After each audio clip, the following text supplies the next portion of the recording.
Officer drops his light. He stumbles back. The air turns sour and heavy. Beneath a quiet house in suburban Chicago, something sleeps in the soil. Something human. Something wrong. A hand. Then bones. 33 boys. Stacked, hidden and forgotten by everyone except the families who cried for them. This isn't a crime scene. It's a graveyard built by a man who smiles in photographs and shakes hands at parades. His name is John Wayne Gacy. And tonight, we open the crawl space. Chicago looks safe in the late 1970s. Families trust their neighbors. Parents let kids walk alone to school.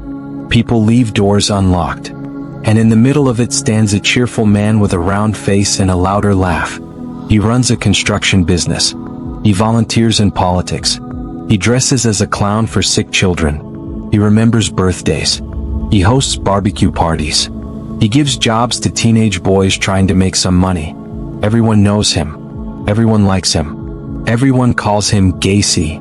No one imagines this man is burying children under his feet.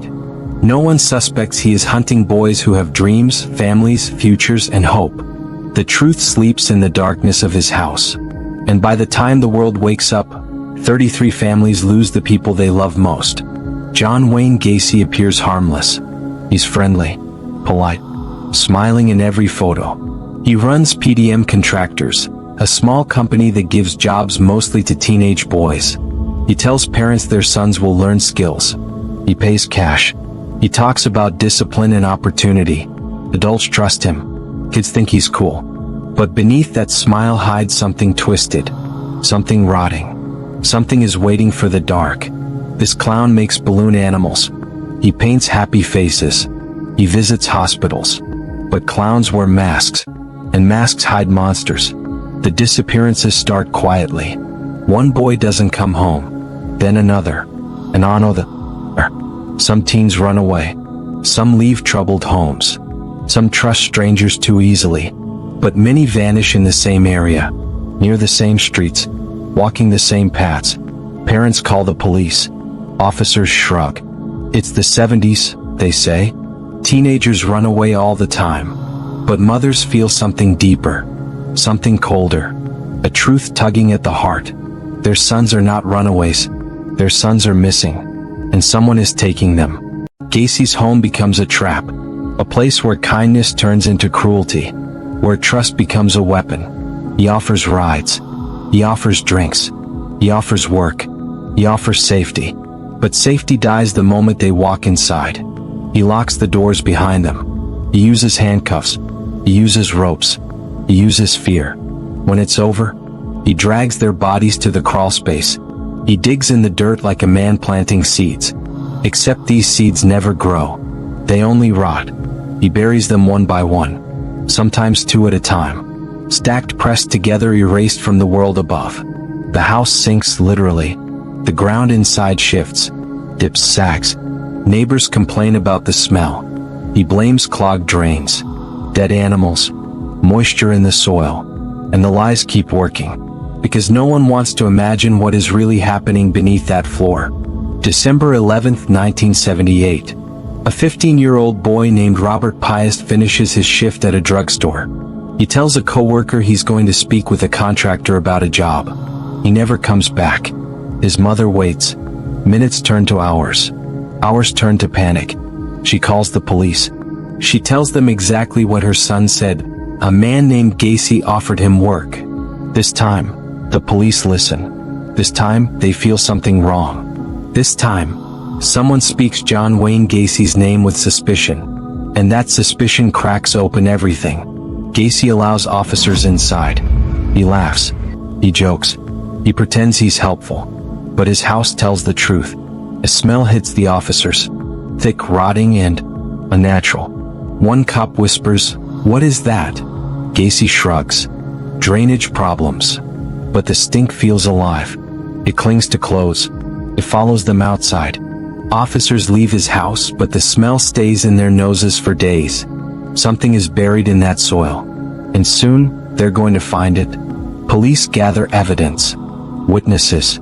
Records. Statements from boys who survived Gacy's attacks but were too scared to speak before. Everything points to one place. The house at 8213 West Somerdale Avenue. They get a warrant. They return with shovels, flashlights, and masks. And when they open the crawlspace door, the world changes forever. The officer lowers his head. He crawls forward. He feels the earth shift. He shines his light. Something pale glows in the beam. Not stone. Not wood. Bone. A face. Then another. Then dozens. Bodies. Boys. Children someone loved. Children whom someone prayed for. Children who someone waited for at the window every night. The officer whispers only one word, "Oh God." And everything after that becomes a nightmare.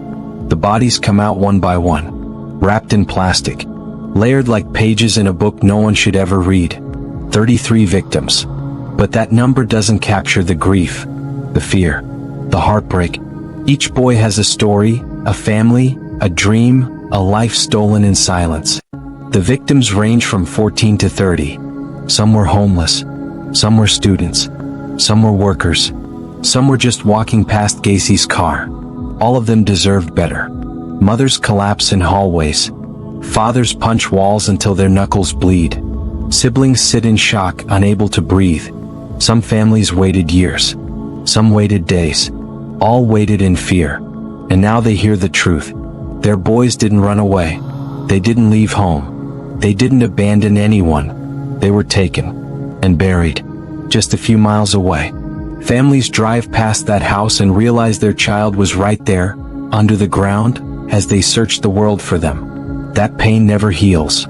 It only softens enough to breathe again. Gacy talks a lot. He enjoys attention. He admits to some things. Then they deny others. Then blames the victims. Then blames the police. Then blames society. He changes lies like clothes. But the truth doesn't bend. 33 bodies don't lie. Families don't lie. The ground beneath his house doesn't lie. The trial began in 1980. It becomes one of the most horrifying in American history. Gacy sits calmly. Too calm. Like he's attending a meeting, not a murder trial. Survivors testify. Parents speak. Experts describe the crawlspace in detail. The courtroom chokes with emotion. Gacy smiles sometimes. He jokes. He pretends he's innocent. But the jury sees the truth. They find him guilty of 33 murders. He was sentenced to prison. 14 years pass. Families visit graves. Siblings grow up without brothers. Parents grow old with grief carved into their bones. In 1994, Gacy received a lethal injection. His last words, "Kiss my ass." No apology, no regret, no humanity. But this story isn't about him. It's about the boys he stole, the families he hurt, and the lessons the world learned too late. Their names matter more than his. Their faces matter more than his lies. Their lives matter more than his crimes. They were artists, students, brothers, sons, friends, and dreamers. Some wanted cars, some wanted jobs, some wanted love, and some just wanted to get home. The tragedy isn't how they died. It's how much life they never got to live. Police ignored the parents. Runaways weren't taken seriously. Patterns were dismissed. Some of these boys could have been saved, but the system looked away. John Wayne Gacy didn't just hide behind makeup and politics. He hid behind society's blind spots. And the cost was 33 lives. Why do we tell this story? Not to glorify the killer.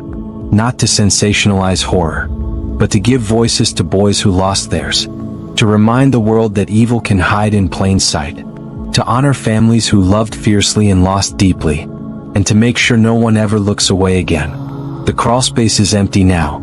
The house is gone. But the grief remains. The boys sleep in graves across the country. Their families carry memories like fragile glass. And the world remembers a lesson carved in stone. Monsters don't always look like monsters. Sometimes they smile. Sometimes they help. Sometimes they live next door. But truth rises. Secrets rot. And justice, no matter how late, still comes. This is the story of the boys beneath the floors. And they will never be forgotten. Thank you for watching this story all the way to this point. Tell us what you think in the comments section if you felt the chills, if you got hooked, or if you're ready for more real-life twists like this. Make sure you hit that subscribe button right now. Hit subscribe. turn on notifications, and I'll see you in the next case.